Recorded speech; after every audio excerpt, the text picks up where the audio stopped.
Good morning. My name is Aditya Nair, and my today's topic is effect of pollution on respiratory system. So, what is pollution? Pollution is the introduction of contaminants into the natural environment that cause adverse change. There are many types of pollution like the air pollution, light pollution, noise pollution, water pollution, thermal pollution, land pollution. So what type of pollution actually causes respiratory problems? That is the air pollution.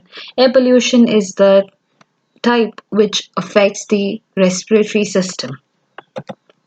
So short-term effects of pollution, that is air pollution on respiratory system includes irritation, breathing difficulties. Irritation is pollutants like particulate matter, ozone, sulfur dioxide can irritate the respiratory tract, leading to symptoms such as coughing, throat irritation, and sneezing. Your nose has mucous membrane. There is a mucous membrane in the nose. Whenever these particles encounter the mucous membrane, there will be sneezing and as long like that only coughing, there will be throat irritation, etc. Next is breathing difficulties. High level of pollutants can cause constriction of airways, making it difficult to breathe, especially for individuals with asthma or other respiratory conditions.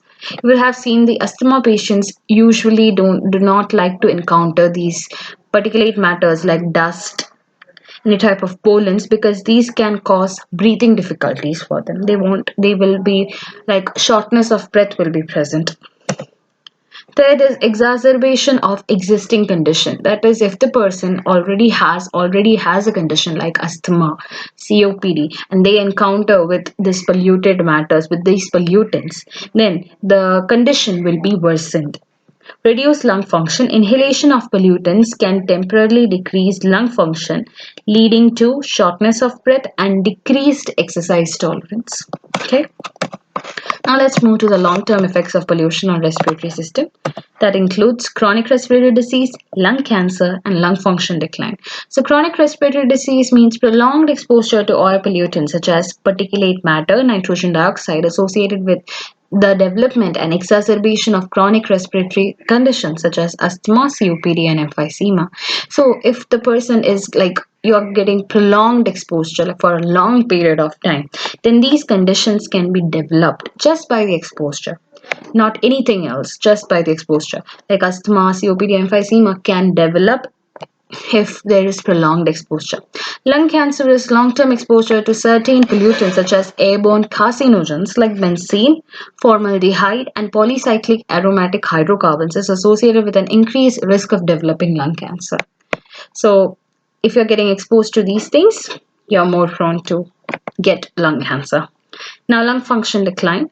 So you can just say long-term exposure of these things are going to decline your lung function. You're not going to be able to breathe properly, right? So this can over time, lung function over time, it will decline, particularly in children and in adolescents.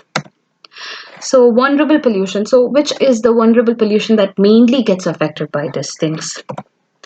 Vulnerable population include children, pregnant women, elderly people, people with existing respiratory disease, and people living in low socioeconomic area. So children because they have low immune system, right? Pregnant women because the immunity will be compromised because there is already a child, they have to provide that for, so their immunity is usually compromised. So these people are mainly in risk of these infections, these diseases like COPD, asthma. Elderly people, people with existing respiratory, yeah, their condition can get worsened. People living in low section socioeconomic area because they are more prone to getting exposed to the pollution. That's why.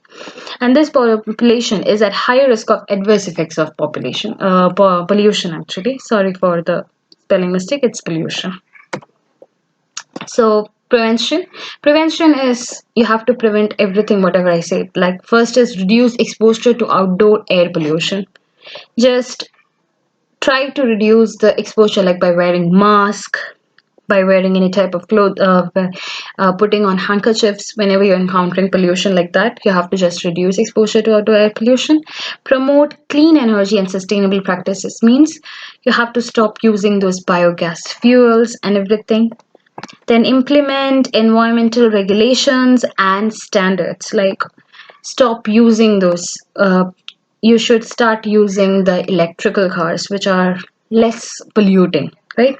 Like that. Public education and awareness, like in schools, colleges, and in work sector, people should be educated about the air pollution and what to do, what not to do. Supporting research and innovations, then address socio-economic disparities in the people living in the socio-economic area, educate them, tell them about whatever hygiene they should be providing to themselves, their children, and everything. So we can just reduce the pollution occurring in the low socio-economic area, and the diseases can affect low socio-economic. You can just reduce it.